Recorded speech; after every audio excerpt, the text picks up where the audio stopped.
Ça ressemble plus à grand-chose. Tout est détruit. Voici les restes d'un chantier qui a mal tourné.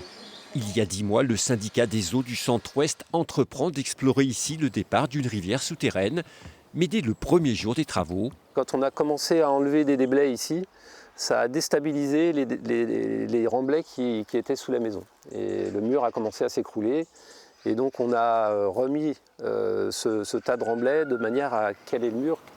Un mur porteur de cette maison mitoyenne, les propriétaires ont eu très peur. Ils n'ont pas été consultés. Pour eux, ce risque était évident. Ils n'ont pas trouvé nécessaire en fait de nous indiquer qu'ils allaient creuser. Notre maison était encastrée quand même dans le lavoir et on savait très bien qu'en enlevant quelques pierres, la maison pouvait s'écrouler. Un chantier au départ pour améliorer la distribution en eau potable. Le maire avait donné son autorisation. Aujourd'hui, il ne mâche pas ses mots. C'est un fiasco.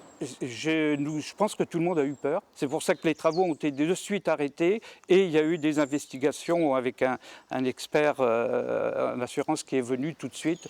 Dans le quartier, les riverains s'impatientent. Ils regrettent leur petit coin de paradis, transformé aujourd'hui en friche. Et oui, les gens pouvaient s'approcher. Puis avec les gamins, des fois, les mamans elles viennent se promener. Et puis, comme il y a des canards, mais pareil, bon, ils viennent donner à manger aux canards. Mais là, maintenant, c'est tout dégueulasse.